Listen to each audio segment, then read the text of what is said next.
Apreciados amigos, estamos nuevamente con ustedes en este momento para continuar con ese hermoso simposio acerca de la teología de la última generación.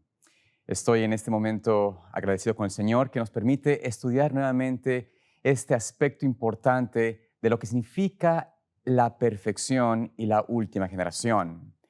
Esto es realmente uno de los temas que más controversia causa, que más tal vez intranquilidad o quizás disputas o discordia causa entre los que creen en esta experiencia de la última generación. Porque hay una cuestión de si es algo posible poder alcanzar la perfección. Es algo que nosotros, los seres humanos, todos debemos de alguna forma sentirnos como tal vez con esta interrogante: ¿será posible que el pueblo, que la iglesia, que el pueblo de Dios pueda realmente ser perfecto? Y esta interrogante, esta pregunta, esta inquietud que tienen muchos y tenemos, por supuesto, muchos, es porque realmente nos vemos que en la experiencia humana es muy difícil o imposible alcanzar un estandarte de perfección. Pero ¿será que la Biblia, la palabra, está hablando algo que no es factible, que es algo que no se puede hacer? Quizás la manera de entender esto será a través de lo que Cristo nos demuestra y nos enseña en su palabra, porque sin lugar a duda, Él dice lo siguiente allí en el libro de el libro de Lucas, el capítulo 6, versículo 40, de donde sacamos el título de este tema, que es «Mas cualquiera que fuere como el maestro». Dice allí Él: «El discípulo no es mayor que su maestro, mas todo el que es perfecto será como su maestro». Aquí Cristo declara algo que aparentemente sí es posible. Y por eso vamos a abrir este espacio, este estudio, con una oración. Y les invito a que inclinen su rostro donde quiera que se encuentren, me acompañen orando al Señor. Amante Padre Celestial, Señor, en este momento estamos muy agradecidos porque tú nos permites escuchar tu voz. Y Señor, tú nos invitas a ser como tú fuiste, para ser así perfectos. Queremos, Señor, entender qué significa esto, cómo podemos, en nuestra experiencia humana, en nuestra debilidad, en nuestra flaqueza, ser como tú fuiste. Oh Señor, rogamos que tu Santo Espíritu nos dirija y que nos hable a través de tu palabra en esta hora. En el nombre de Jesús. Amén.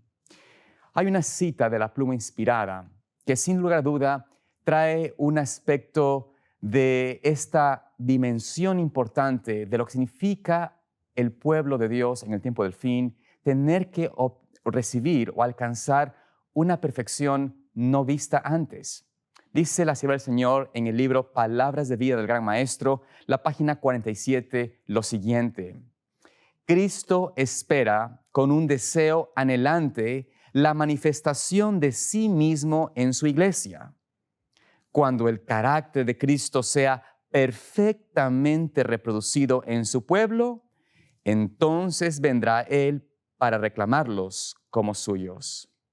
Esta cita ha causado mucha controversia, mucha inestabilidad, muchos conflictos y disputas en teología entre doctores de la ciencia de la palabra de Dios, de la teología adventista. Ha habido estos conceptos que van a favor o en contra sobre lo que significa esta declaración de la pluma inspirada. Dice ella que Cristo anhela vehementemente, anhelantemente, esa manifestación de sí mismo, o sea, de Él mismo en su pueblo, y continúa diciendo que cuando el carácter de Cristo sea reproducido perfectamente en su pueblo, entonces vendrá Él para recibirlos como suyos.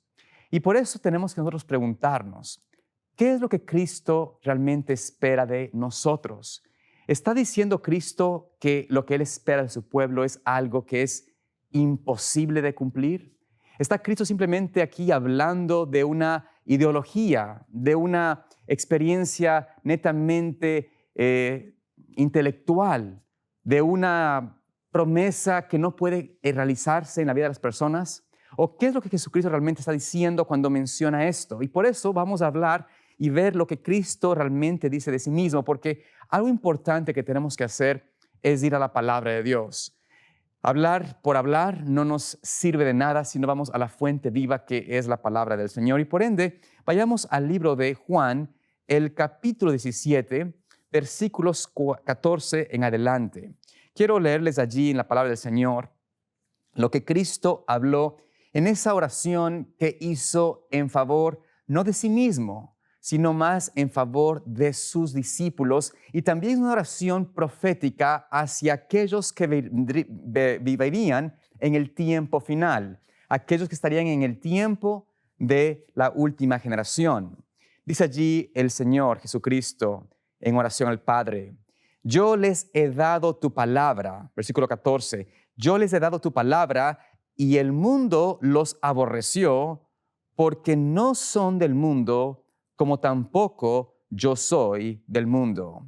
Aquí el Señor Jesucristo empieza a declarar algo importante para su pueblo, para nosotros, para sus discípulos. Dice al Señor: yo les he dado tu palabra. Y al darles tu palabra, al ellos recibir tu palabra, eso les hace que no son ya más de este mundo. Esto nos empieza a vislumbrar, a ver lo que Cristo anhela que se vea en su pueblo, en su iglesia para ese tiempo. Personas que no son ya parte de este mundo. Personas que ya no son parte de lo que el mundo considera como suyo. Estos, los que el Señor quiere ver en el mundo, son los que son reflejos de su carácter, los que son recibidos por el Señor, los que aceptan su palabra. Y su palabra es vida. Su palabra es la Santa Escritura, la palabra viva y además la palabra inspirada. Y dice que Cristo: yo les he dado tu palabra y el mundo aborrece. El mundo rechaza, les parece algo raro, algo no factible, algo imposible, porque no son del mundo. Entendemos que cuando el Señor nos dice y nos invita y declara que habrá una perfección de carácter, que Él está esperando, anhelando de que su iglesia pueda reflejarse a sí mismo, reflejar quién es Él. Él está invitando o confiando que la promesa que Él hizo aquí en la tierra de que reciba su iglesia, su palabra, pueda cumplirse para que así ya no sean más del mundo. Volvamos al capítulo 17 de Juan, versículo 15. Notemos cómo Él dice allí: no ruego que los quites del mundo, sino que los guardes del mal. Cristo dice: lo que estoy pidiendo, Padre, no es quitarlos del mundo, porque esa experiencia de demostrar que la ley de Dios, que tu carácter puede ser reflejado perfectamente en la vida de los hombres, esa experiencia tiene que ser vista en el mundo. No los quites del mundo, guárdalos, mas guárdalos del mal, guárdalos del pecado, límpiales de esa contaminación que han tenido o tienen en el mundo. Por esto aquí Cristo está estableciendo los parámetros de lo que significa la verdadera perfección para el pueblo de Dios en el tiempo de la última generación, para el pueblo de Dios que cree ser el pueblo que verá a Cristo venir. Él menciona allí: no son del mundo, versículo 16, como tampoco yo soy del mundo. La manera que comprendemos entonces cómo podemos reflejar su carácter perfectamente es comprendiendo que debe haber una entrega de nuestro ser de separarnos completamente del mundo. La separación del mundo no puede ser dado enteramente a menos que podamos entregarnos completamente al Maestro. Hay personas que tristemente piensan que la experiencia del cristiano es como alguien que construye una vivienda, una casa. Escuché esta ilustración de un pastor que me pareció muy interesante. Imagínense ustedes construir una vivienda muy hermosa y ustedes invitan a Cristo a esa vivienda y le dicen: Cristo, Señor, he hecho esta vivienda para que tú y yo vivamos juntos. Y le entregas y le dices, y le muestras la vivienda, le das un tour a Cristo de toda tu casa. Le muestras el patio, le muestras la sala, el comedor, la cocina, en fin, le muestras todos los elementos de la casa. Y dices: he hecho un cuarto especial para ti, he hecho una habitación para que tú puedas morar en mi casa. Y entonces vas y llevas a Cristo a su lugar de descanso para que pueda quedarse en tu casa. Y uno dice, es la experiencia que yo quiero tener con Cristo, que Él viva en mi casa, que Él more en mi hogar, que more en mi vida. Y está muy bonito hacer eso. Pero ¿qué sucede? La historia continúa, la ilustración continúa diciendo de que esa noche toca la puerta alguien de una manera frenética, vehemente. Este no es otro sino Satanás. Golpea la puerta y por poco la derrumba. Este hombre sale apresurado, el dueño de la casa, y le dice, Satanás, vete de aquí, que aquí vive Cristo conmigo. El enemigo se va. Pero al siguiente día, después de participar nuevamente de una comunión con el Señor, este personaje va a acostarse, Cristo también se va a su cama, a su cuarto, y nuevamente empieza a venir a golpes Satanás a la casa, a golpear, a entrar. Y esa experiencia hace que el hombre se despierte y vaya y dice, ¿será que no escuchó Satanás? Le abre la puerta y le dice, no quiero verte aquí. Pero Satanás por poco entra a la fuerza y luchó para poder sacar a ese Satanás y por fin logró.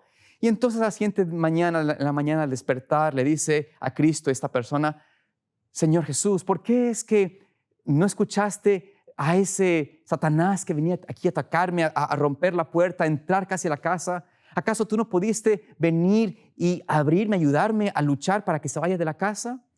Y Cristo le dice, tú solamente me diste un cuarto para quedarme. Tú no me diste la casa entera. Yo no podía salir de este lugar. Aquí tú me dejaste y aquí es donde yo puedo entrar. Esa es la experiencia, tristemente, de muchos de los creyentes en el tiempo actual, de muchos de los adventistas, muchos de nosotros.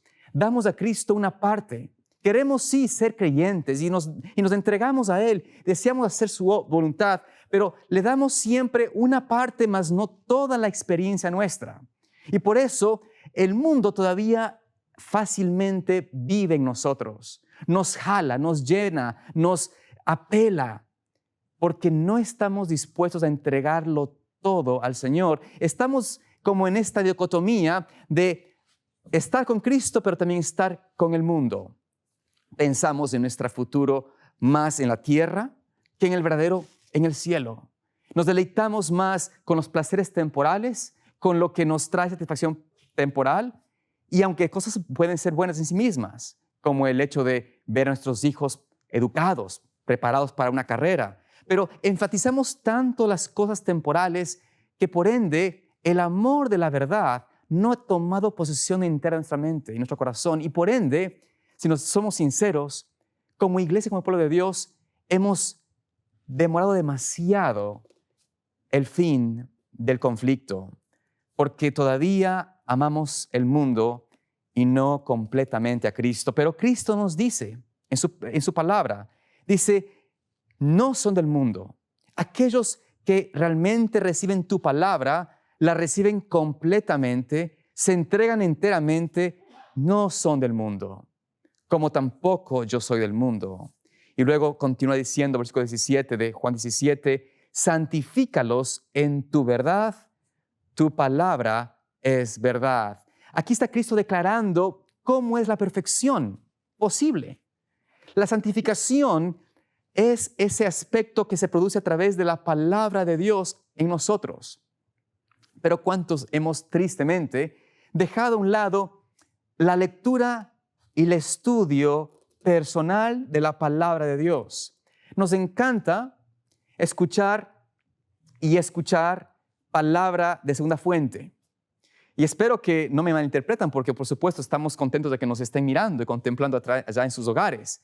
Pero en realidad, la mayor obra que podemos hacer es escuchar a cualquier predicador, a cualquier persona, y realmente ir y estudiar personalmente a la luz de la palabra de Dios, como hacían los bereanos, y descubrir por uno mismo si lo que se dice es verdad. Pero tristemente es tan común ver ahora que el pueblo de Dios va a la iglesia y ni abre la palabra de Dios, ni siquiera abre la Biblia, que ya estamos acostumbrados únicamente a pasar mensaje tras mensaje.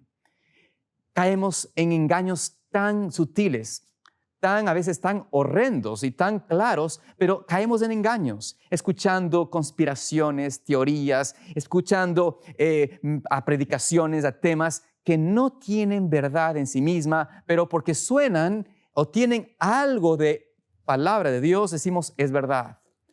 Por eso no somos santificados. Por eso la perfección del carácter, reflejar Cristo completamente, parece algo que no es posible. Y por eso decimos, y es más fácil decir para muchos, eso no puede ser hecho. Pecaremos hasta el día en que estemos en el cielo, declarando nula la sangre de Cristo. Y vamos a ver esto un poco más adelante, pero continuemos viendo cómo Cristo presenta aquí algo interesante, porque pueden ustedes decir, ¿no es cierto?, que dice allí en el versículo 18, como tú me enviaste al mundo, así yo los he enviado al mundo, y por ellos yo me santifico a mí mismo para que también ellos sean santificados en la verdad.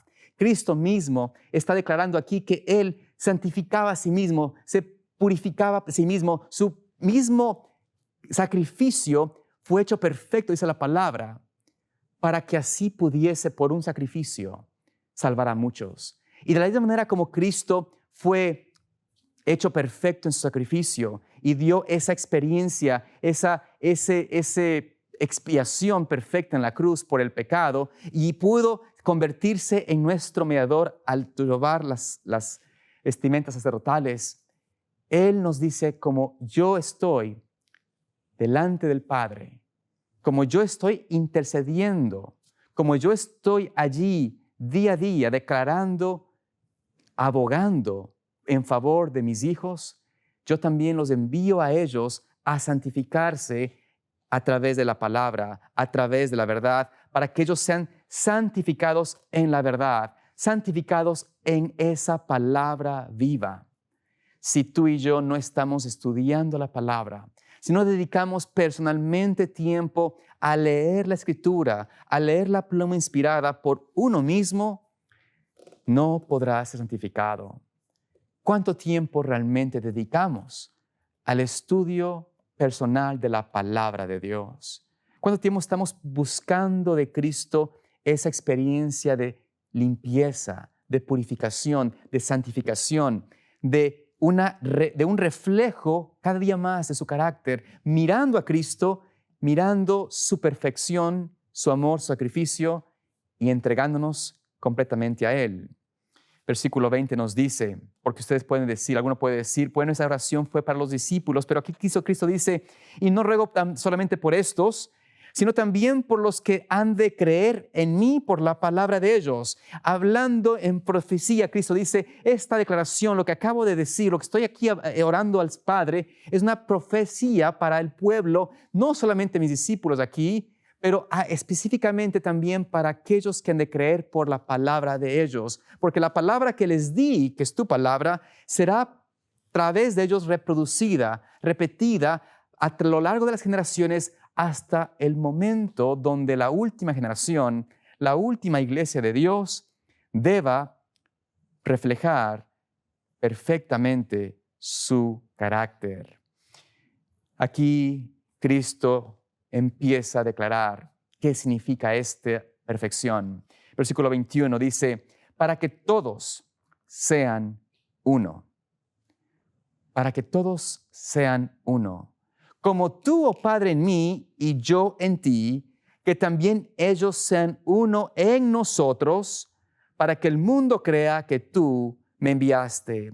El propósito por el cual el Señor desea que su iglesia refleje su carácter, refleje su propia imagen, es porque solo así, no solo el mundo, pero el universo en general, podrá entender finalmente por qué Cristo tuvo que ser enviado a la tierra. ¿Por qué Cristo tuvo que realmente pasar experiencia en el Getsemaní? ¿Por qué Cristo tuvo que entregarse para salvar a la raza caída? ¿Por qué Cristo tuvo que ser el sacrificio perfecto? ¿Por qué Cristo tuvo que diseñar este plan de redención para poder expiar y limpiar absolutamente el pecado de la experiencia de la raza caída? Cuando el mundo vea ese reflejo de Él en el pueblo de Dios, entonces Él puede venir por ellos, porque ya la evidencia es dada. el mundo puede ser testigo de que sí es posible que el hombre caído y que la raza caída pueda reflejar perfectamente el carácter de Dios. Y tienes dudas de qué es ese carácter, de qué es este reflejo, qué es esta experiencia. Dice el versículo 22, y la gloria que me diste, yo les he dado, para que sean uno como nosotros somos uno. Noten aquí cómo Cristo dice, la gloria que me diste. ¿Cuál es esa gloria que el Señor le dio a Cristo? Es no otra cosa que su carácter. Esa experiencia de entender cómo el Señor es misericordioso, tardo para la ira, abundante en misericordia y en verdad, abundante en amor, en paciencia, y que tampoco da por inocente al impío, al inicuo, que su aspecto de justicia y de misericordia y de amor es uno y uno en sí mismo, es una conexión de ambos. Esta misma experiencia, estos dos lados de su carácter, son los que el Señor Jesús reflejó cuando vino a la tierra. Y esa gloria, dice Él, debe ser dada, revelada, debe ser vista en ellos. Para que esa gloria que tú me diste, yo les he dado. Cristo no declara aquí una idea teórica o simplemente una cosa que es forense para la raza, para la experiencia humana. No, es realmente una experiencia real que Cristo declara es posible a través de esa comunión que el hombre puede tener con Él. Allí nos presenta el versículo 23, yo en ellos, noten aquí, yo en ellos y tú en mí, para que sean perfeccionados en uno, y para que el mundo conozca que tú me enviaste y que los has amado como tú también a mí me has amado. Es así como el Señor Jesucristo empieza esta experiencia, declara esa experiencia como algo posible para el ser humano, que puedan ellos ser perfeccionados. Como el Padre y el Hijo son uno en propósito, uno en redención, uno en salvación, uno en justicia, uno en misericordia, uno en amor. También el ser humano, unido a Cristo, puede llegar a reflejar esa misma unidad, ese mismo reflejo de ese carácter precioso y perfecto. Por eso Cristo les indica, les dice, versículo 24, Padre, aquellos que me has dado, quiero que donde yo estoy, también ellos estén conmigo, para que vean mi gloria que me has dado, porque me has amado desde antes de la fundación del mundo. Aquí podemos entender que Cristo hace hincapié, ¿no es cierto?, a su deseo de poder tenernos con Él. Pero ese deseo de poder tenernos con Él no es realmente un deseo únicamente en el futuro cuando estemos en su reino. No, porque Cristo está declarando de que a través de la unión a Él por la fe, podemos estar precisamente ahora donde Él puede santificar a su pueblo.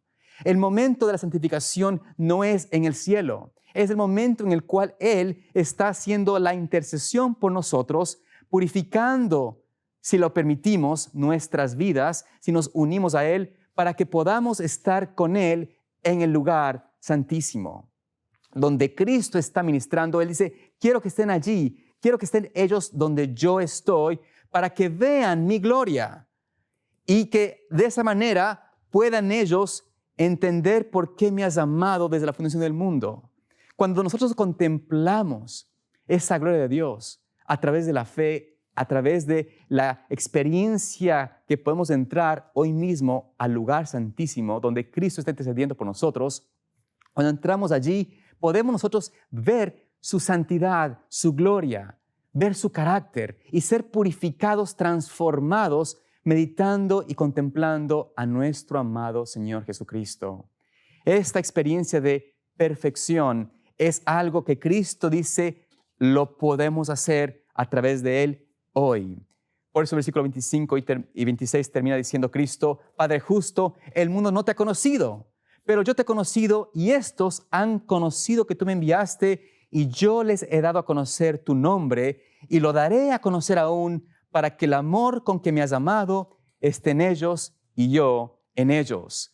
Notamos aquí cómo Cristo presenta esta declaración, esta afirmación de que la manera como nosotros podemos dar a conocer a otros, a conocer de que realmente conocemos a Cristo, es porque tendremos su nombre en nosotros.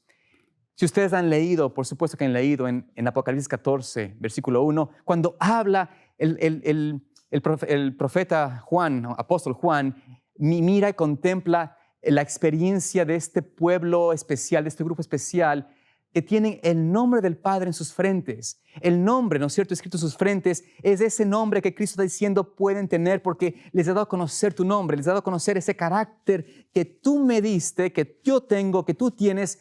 Ese carácter les he dado a conocer. Ese carácter puede ser visto, puede ser recibido por ellos. Pensar de que es imposible para nosotros reflejar perfectamente el carácter de Cristo es rechazar su propia palabra, rechazar su propia promesa, rechazar la evidencia que Cristo dice será dada al mundo, de que en realidad conocemos al Padre, conocemos al Hijo. La experiencia que el Señor Jesús dice que será la culminación del plan de redención va a ser que el carácter, que el nombre del Padre y del Hijo pueda ser visto por el mundo a través de su iglesia. Y esta es la experiencia que el Señor desea que tengamos. Y por eso, al ir nosotros a la promesa del nuevo pacto que se encuentra en Hebreos, capítulo 10, ya vimos en nuestras anteriores presentaciones un poco sobre este aspecto tan importante de este nuevo pacto, pero veamos esta promesa nuevamente, la promesa del nuevo pacto que el Señor promete hacer en estos postreros días, en el tiempo final. Hebreos 10, versículos 16 al 18 dice allí: este es el pacto que haré con ellos después de aquellos días, dice el Señor. Daré mis leyes en sus corazones y en sus mentes las escribiré, y nunca más me acordaré de sus pecados e iniquidades, pues donde hay remisión de estos, no hay más ofrenda por el pecado. He aquí como el Señor Cristo, el Padre, nos promete a través de la sangre de Cristo poder dar ese pacto, hacer ese pacto hecho una realidad de nosotros. Escribir en nuestras mentes, en nuestro corazón, su ley. Y alguien dice, es que la ley no es del Evangelio. Alguien dice, la ley no es realmente Cristo. Pero, ¿están realmente pensando correctamente aquellos que dicen eso?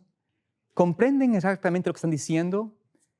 Cuando Cristo se le preguntó cuál era el mayor mandamiento, Cristo declaró: oye Israel, el Señor uno es. Y luego dice, el mayor mandamiento es: amarás al Señor tu Dios con todo tu corazón, con todas tus fuerzas, con toda tu alma. Y luego añade, y el segundo semejante a este, y amarás al prójimo como a ti mismo. Esto fue lo que Cristo declaró cuando se le preguntó cuál era ese gran mandamiento, el mayor mandamiento. Ese mandamiento del amor es la esencia de su carácter. Amar a Dios de todo corazón.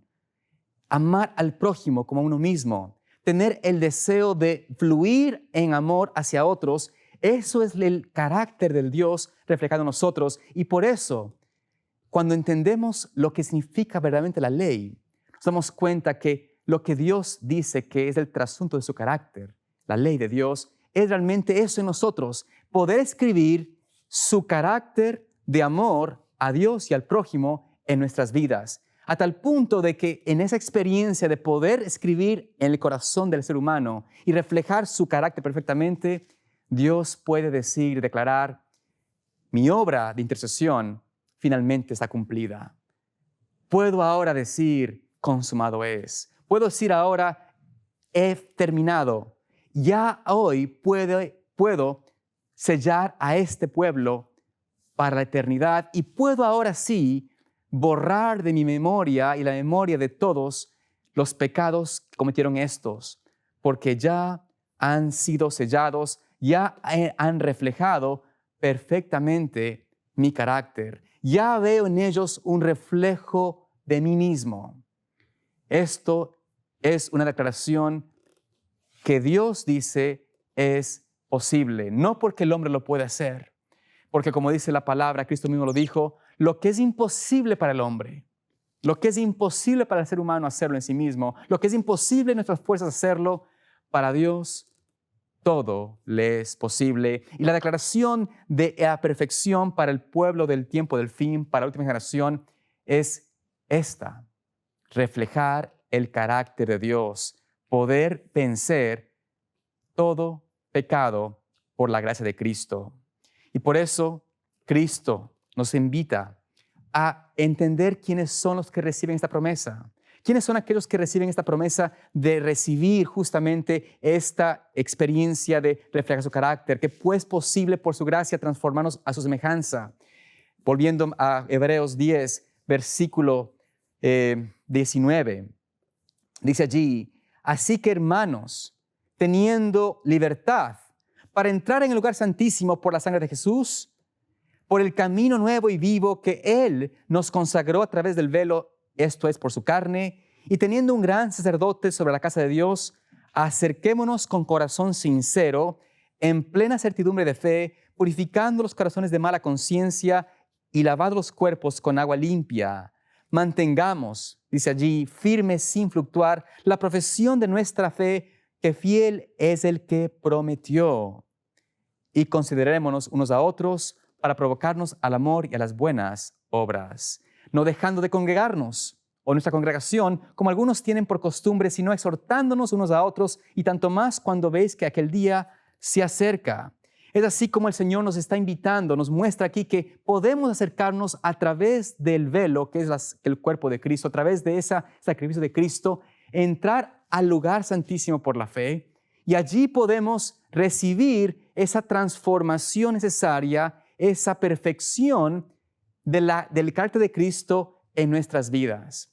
¿Podrás tú decir, ya has llegado a ese lugar? ¿Ya has tenido esa experiencia? ¿Has llegado a tener el carácter de Cristo? Por supuesto que no. ¿Por qué? Porque la dependencia de aquellos que miran a Cristo es tal que jamás podrán decir de sus propios labios: he alcanzado ya esa experiencia de perfección. Porque al verse uno mismo, se da cuenta de su inmensa necesidad de un Redentor y un Salvador. La única manera de recibir esa transformación es entrando por el camino al lugar santísimo y lavando nuestros cuerpos, manteniendo firme, sin fluctuar, sin rendirse, sin ir atrás, sin retroceder hacia atrás, esa profesión, esa verdad que hemos tenido. Pero por eso Satanás ha hecho un esfuerzo tan grande de confundir y levantar estos prejuicios, estas ideologías que confunden y llenan de dudas el mensaje del pueblo de Dios. Al levantar Satanás muchos instrumentos que han traído estas ideologías o conceptos no bíblicos, porque no van a la palabra, van a las eminencias humanas para declarar lo que es en realidad un engaño. Esto ha hecho que el hombre, nosotros, al no leer la palabra de Dios, nos llenemos de tanta confusión que fluctuamos y estamos como esos que están en dos pensamientos, en dos ideas, en dos conceptos. Y por ende, Satanás gana más terreno y gana más terreno y siembra mayor semilla, mayor cizaña, mayor duda, mayor ideologías falsas, mayor fanatismo. Todo esto porque nosotros nos hemos deslingado de la palabra de Dios. De hecho, muchos de nosotros hemos empezado a pensar de que la única manera de poder realmente ser buenos o ser perfectos es apartarse de todo el mundo. Y conozco varios ejemplos de personas que se han hecho realmente unas islas en sí mismas o en sus vidas o en sus familias para no contaminarse con nadie, porque nadie es bueno en sí mismo, no puede congregarse con nadie más, porque si no, no estaría en santidad. Pero aquí la palabra nos dice, no dejando nuestra congregación, sino más bien exhortándonos, ¿no es cierto?, unos a otros, versículo 25, y tanto más cuando veis que el día se acerca. La necesidad de congregarnos. Satanás ha tratado de destruir eso en esta pandemia. Y les digo la verdad, de que como pastor de iglesia, ha sido una de las cosas bastante difíciles de continuar, de mantener. Ha habido un deseo, una cizaña del enemigo de tratar de sembrar esta separación. Y claro, hemos hecho, por necesidad de pandemia, se hicieron estas reuniones virtuales. Pero la gente empezó y ha empezado, y han notado esto, no sé si ustedes han notado, que poco a poco, al dejar de congregarse, de ir a la iglesia, fomenta un espíritu de irreverencia, de como no necesidad de ir delante de Dios, de realmente conectarse con otros, de orar juntos, de buscar al Señor, porque es tan fácil quedarse en el cuarto, no arreglarse para ir ni siquiera a la iglesia, es tan fácil ver un canal más y empezamos a descuidar la santidad del sábado, la santidad, lo que hace ese día especial de congregarnos para buscar de Dios su unción. Todo eso ha sido artimaña de Satanás para tratar de desanimar al pueblo y llevarlos a un engaño, separarlos. Pero Dios nos invita a no dejar de congregarnos, más bien, mientras más cerca, buscar la congregación de aquellos que desean acercarse al Señor. Y luego, hay una consecuencia nefasta, tan nefasta para aquellos que rechazan esta verdad. Si usted escucha este mensaje y es de aquellos que tienen dudas, y es muy probable que tengas dudas porque tal vez has escuchado por mucho tiempo a otro tipo de pensamiento, otra teología, otra ideología, que no es la ideología original bíblica adventista. Ha sido, tristemente, ya hemos visto ya en varias presentaciones aquí de nuestros apreciados pastores y colegas, que han habido demasiados ataques sistemáticos para poder quitar la cristología de nuestra iglesia, la verdadera cristología, la verdadera teología. Y por ende, hemos visto nosotros de que es muy común ver a personas que rechazan este tipo de mensajes. Ni siquiera lo escuchan completamente, ni siquiera van a la palabra de Dios, simplemente escuchan ya el nombre de tal pastor o tal persona y dicen, ya ese me va a hablar algo que no es de acuerdo a lo que yo entiendo. Y no dejan que la palabra explique a sí misma. Pero si estás en ese caso, por si acaso puede ser que estés aquí buscando algún tipo de argumento para sostener tu posición. ¿Qué sucede cuando nosotros rechazamos esta promesa del pacto de Cristo por nosotros? Esta promesa de que puede el pueblo de Dios reflejar perfectamente su carácter. ¿Qué sucede cuando nosotros decimos, yo no puedo y no podré jamás vencer el pecado en mi vida? ¿Qué sucede cuando pensamos de que la sangre de Cristo me limpia de pecado, pero no puede realmente purificar mi vida de la contaminación del pecado y darme la victoria a través de su gracia? El versículo 26 nos dice claramente lo siguiente. Escuchen bien, palabra de Dios, Hebreos 10:26. Porque si pecáramos voluntariamente después de haber recibido el conocimiento de la verdad, ya no queda más sacrificio por el pecado, sino una horrenda expectación de juicio y hervor de fuego que ha de devorar a los adversarios. El que menospreciare la ley de Dios o la ley de Moisés por el testimonio de 2 o 3 testigos muera sin ninguna misericordia. ¿De cuánto mayor castigo pensáis que será digno el que pisoteare al Hijo de Dios y tuviere por inmunda la sangre del pacto en el cual fue santificado e hiciere afrenta al Espíritu de gracia? Es así como el Señor nos está diciendo que si uno piensa después de recibir esta verdad, entender de que el Señor nos da a través de su gracia la victoria. A través de la sangre de Cristo nos da el perdón, la limpieza y la transformación para poder regenerarnos y ser una nueva criatura en Cristo y vencer esas tendencias naturales y cultivadas, esos pecados que tan fácilmente nos asedian. Si no podemos aceptar esta experiencia y no podemos entrar por la fe a donde está Cristo, lo que nos queda, dice el apóstol, es una horrenda expectación de juicio, porque esto es voluntariamente decir, yo no creo que la sangre de Cristo puede limpiarme. Yo no creo que la sangre de Cristo puede salvarme de mi pecado y de mi tendencia al pecado. Esto es una afrenta al Hijo de Dios y presenta la Escritura como algo que es peor de lo que podemos imaginarnos. Porque pisotear al Hijo de Dios, tener por inmunda su sangre, amados hermanos, es realmente terrible. es realmente algo que el Señor, la palabra nos dice, horrenda cosa, caer en esa experiencia, caer en esa destrucción. No queda para ellos esperanza. Horrenda, versículo 31 dice del capítulo 10 de Hebreos, horrenda cosa es caer en manos del Dios vivo. Cuando entendemos que la destrucción para los que vituperen y los que tengan por inmunda sangre de Cristo es una destrucción horrenda, una experiencia realmente de juicio irremisible. Esto nos demuestra que tenemos hoy, por la gracia de Cristo, mientras tenemos gracia y tenemos la oportunidad de entrar, que nuestra obligación es hacer ese paso, entrar por la fe a donde Cristo está. Pero, ¿por qué hay, amados hermanos, por qué ha habido tanta oposición a este mensaje? ¿Por qué hay tanta experiencia contraria o tanto testimonio, tanta predicación donde sutilmente siembran dudas de esta verdad de Cristo? No verdad ni siquiera de la iglesia, sino de Cristo mismo. Es la verdad que Cristo dejó para su iglesia. Vayamos a la parábola que se encuentra en el libro de Lucas, capítulo 6. Cuando les leía al principio el primer versículo de Lucas 6:40, en realidad ese versículo es parte de la parábola más corta, creo yo, de que Cristo dio. Es una parábola muy puntual, 2 versículos nada más. Lucas 6:39 dice lo siguiente. Noten ustedes aquí, les dijo una parábola, dice Cristo. ¿Puede el ciego guiar al ciego?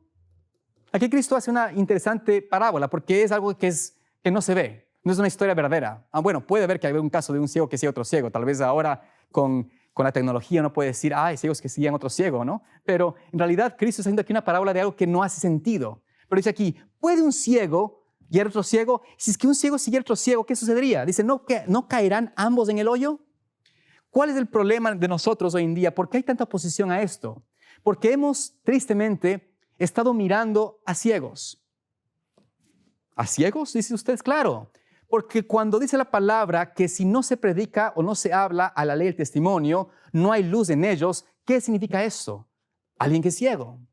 Y nosotros hemos sido tan sutilmente engañados y no hemos visto, no hemos sido tan estudiosos de la palabra como deberíamos ser, que en vez de ayudar a aquellos líderes o predicadores o pastores o que sea que hablen de la palabra de Dios y no estudien y no lean y no prediquen de la palabra de Dios, en vez de acercarnos en amor y en afecto cristiano y decir, pastor o hermano, ¿por qué no he tenido puedo sugerirle tal vez de que quisiera que me estudie un poco más, que comparta más de la palabra de Dios, de una manera que tal vez pueda ayudarle a él a darse cuenta? Hemos aceptado simplemente ese tipo de mensaje donde nos da un sentido de entretenimiento, de algo, de un momento de ser algo jocoso, que nos alegre, que nos da un momento de alegría. Que ustedes han visto, y estoy seguro que han visto, a muchos predicadores hablar de historias, de anécdotas, de cosas que hacen reír, pero no hablan la Biblia. Recuerdo, no hace mucho, un hermano se me acercó y me dice, fui a un congreso y no vi un solo versículo abierto en todas las presentaciones que se hablaron. Mucha información, mucha ideología, muchas anécdotas de no sé qué personas, no sé qué otra persona, pero no pude escuchar nunca palabra de Dios. ¿Estamos escuchando realmente a ciegos? ¿Estamos yendo a fuentes ciegas para entender la verdad? Tristemente, eso ha sido algo que sistemáticamente el enemigo ha sembrado dentro del pueblo de Dios. La sierva del Señor nos dice en el libro El Discurso Maestro de Jesucristo, la página 122, lo siguiente. Surgirán por doquiera maestros de falsedades para apartaros del camino angosto y de la puerta estrecha. Guardaos de ellos. Aunque estén ocultos en ropajes de ovejas, por dentro son lobos feroces. Da a Jesús una prueba por los cuales pueden distinguirse los maestros falsos de los verdaderos. Por sus frutos los conoceréis. ¿Acaso se recogen uvas de los espinos o higos de los abrojos? Amados hermanos, ¿no hemos visto nosotros vez tras vez la evidencia de que muchos que predican no viven la verdad? De que sus vidas, sus frutos no son testimonio de lo que están diciendo.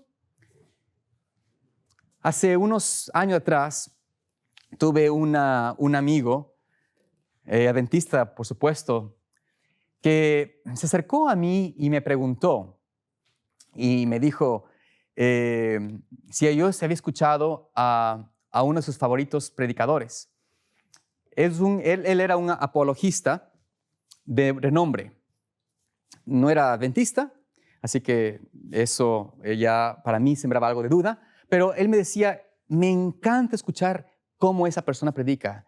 La manera como defiende el cristianismo es algo increíble, impresionante. Me encanta escucharlo, me hace realmente apreciar más al Señor. Yo le digo, me parece muy bien, pero le dije la verdad, yo realmente nunca he escuchado a tal persona. Nunca escuché a esa persona. Y también el padre me acercó y dijo, ¿tampoco escuchaste a esta persona? Tienes que escucharlo, es un tremendo hombre de Dios. Entonces yo le dije, bueno, si es hombre de Dios, ¿él cree en el sábado? ¿Cree en la ley de Dios? Dice, no cree en la ley, no cree en el sábado, pero es un hombre de Dios. Le dije, ¿estás seguro de eso? Sí, porque la manera como él defiende la verdad y predica la verdad y defiende el cristianismo es increíble. Entonces le dije, mira, bueno, yo le dije algo, le dije, y como les digo, no conocí a este hombre ni tenía idea de esa persona, pero le dije, mira, si alguien que realmente es llevado por el Espíritu Santo a conocer a Cristo y conocer su palabra y su verdad, va a llegar a la verdad. Y si esta persona ha tenido un recorrido de muchos años predicando de Cristo, el cristianismo, pero no ha aceptado la verdad de la palabra, de la ley de Dios, del mandamiento de Dios, esa persona, por más que predique, no tiene verdad. Y yo tendría una duda grande en escuchar a esa persona. No, pero es que no puedes ser así. Y yo le dije, mira, yo no sé, puede estar equivocado, puede ser un hombre de Dios, pero le dije, mira, yo voy a averiguar un poco. Voy a investigar, ya que me dejas esa duda, voy a investigar un poco sobre esta persona porque me interesa saber un poco más, ¿no? Y entonces me di cuenta, brevemente fui a buscar un poco de esa información, y me di cuenta de que este hombre tuvo una predicación años atrás en contra de la ley de Dios, en contra del sábado. Entonces yo dije, tengo que hablar con mi amigo. Y le dije, mira, solamente hice esta pequeña investigación. Encontré esta predicación de él y veo que no tiene luz. Este no es un hombre de Dios. ¿Cómo es posible? Pero si ese hombre ha salvado a muchos del engaño, defiende el cristianismo de una manera que es increíble. No puede ser. Le dije, de acuerdo a la palabra de Dios, escrito está, no hay luz en él. No tengo que decirles que pasaron un par de años. Ese hombre falleció y se descubrió una doble vida de ese hombre. Una doble vida donde mostraba afecto al pecado, amor al pecado, a la inmundicia. Una doble vida. Esto fue algo que demuestra, y es una pequeña ilustración, vuelvo a decir, no es adventista, así que no estamos hablando de nadie específicamente, pero el tema es que cuando nosotros creemos a los hombres sin ver sus evidencias, sin realmente vernos si tienen sus frutos que dan evidencia de que conocen al Señor, debemos tener cuidado. Continúa el Señor diciendo lo siguiente, noten lo que dice allí en la siguiente parte de la cita. Vuelvo a leer en el libro El Discurso Maestro de Jesucristo, la página 122. Dice, no nos dice que los probemos por sus suaves palabras ni su exaltada profesión de fe. Se los ha de juzgar por la palabra de Dios, a la ley y al testimonio. Si no dijeren conforme a esto, es porque no les ha amanecido. Cesa, hijo mío, de oír las enseñanzas de que te hacen divagar de las razones de sabiduría. ¿Qué mensaje traen estos maestros? ¿Nos hacen venerar y temer a Dios? ¿Nos hacen manifestar amor hacia Él mediante la lealtad a sus mandamientos? Si los hombres no sienten la obligación de observar la ley moral, si se burlan de los preceptos de Dios, si traspasan aún en el más pequeño de sus mandamientos y así enseñan a los hombres, no tendrán ningún valor a los ojos del cielo. Podemos saber que sus pretensiones carecen de fundamento. Hacen la misma obra que se originó con el príncipe de las tinieblas, el enemigo de Dios. Es este el gran peligro que estamos presentando y viviendo en nuestro tiempo. Enemigos de Dios. La obra satánica que se hizo en el cielo se hace hoy también en nuestra iglesia. por aquellos que profesan tener una gran fe, una gran experiencia en la palabra de Dios, pero que de alguna manera sugieren o siembran dudas en nuestra mente sobre la veracidad de guardar la ley de Dios, de que es necesario tener victoria sobre el pecado, de que es realmente el plan de Dios escribir su ley en mi corazón para poder vivir una vida santificada, perfecta delante de Dios. Esa duda que se siembra continuamente es la obra satánica. Y por eso Cristo dice allí, esa parábola, ¿puede el ciego guiar a otro ciego? ¿Cómo puedo yo no ser ciego? Yendo por mí mismo a la palabra de Dios. Yendo por mí mismo a la fuente viva, a la fuente que me muestra la verdad. Cristo no dejó la palabra de Dios solo para el teólogo, solo para el pastor, solo para el doctor con maestría, con teología, con ciencia de hombres grandes. No, la palabra de Dios fue dada a cada ser humano, porque Cristo envió al Espíritu Santo, el Consolador, a quien el Padre enviará en mi nombre. Él os enseñará todas las cosas y os recordará todo lo que os he dicho. Esa es la promesa de Cristo a nosotros, a su iglesia, que Él, el Espíritu Santo, es el que nos guía a la verdad, el que nos enseña todas las cosas. Por eso tú no puedes ir a ningún hombre, incluyendo a quienes estamos aquí en este simposio. Si tú escuchas solamente lo que decimos y no vas tú a la palabra, haces mal. Estás siendo un ciego. Estás siendo un ciego que quiere ser guiado por otro ciego. Ve tú a la palabra de Dios por ti mismo. Estudia por ti mismo. Escucha y analiza que lo que hemos hablado realmente es conforme a ella. Por eso dice aquí el Señor que nosotros tenemos que aceptar, escuchar. Y por eso Cristo dice, versículo 40, el discípulo, en Lucas 6:40, el discípulo no es mayor que su maestro, mas todo el que es perfecto será como su maestro. Qué hermosa palabra y promesa de Dios, de Cristo a nosotros. El discípulo, nosotros, no somos mayor que el maestro. Por eso tenemos que someternos a su palabra, aceptar lo que la palabra de Dios dice como una autoridad en nuestras vidas, como lo que el Señor dice es posible para nosotros hacer a través de su gracia. Cuando yo entiendo y acepto esto, entonces, por su gracia, puedo ser como el Maestro. Puedo ser perfecto, como Cristo. No porque yo tenga ese atributo en mí mismo, pero porque yo me he sometido a la palabra de Dios. Porque yo me he sometido a la influencia del Espíritu Santo que puede transformarme por su gracia a la semejanza de Cristo. Cristo desea verse reflejado perfectamente en su pueblo. Cristo quiere ver reflejado perfectamente en nosotros. Y por eso en la página 522 del libro El conflicto de los siglos, dice lo siguiente: los discípulos de Cristo han de volverse semejantes a Él, es decir, adquirir por la gracia de Dios un carácter conforme a los principios de su santa ley. Esto es lo que la Biblia llama santificación. ¿Podemos nosotros tener un carácter como el de Cristo? ¿Podemos por su gracia alcanzar esa misma experiencia en nosotros? ¿Poder tener esa revelación de su imagen en nosotros? Ese es el plan de redención. Es el plan completo de salvar al hombre del pecado. Es mi oración en esta ocasión que podamos por su gracia ser como Cristo fue, estudiar la palabra, ser como el Maestro, para que podamos así ser perfectos delante de Dios y ser parte de esa última generación que logra venir en los cielos. Que el Señor te bendiga y te guarde.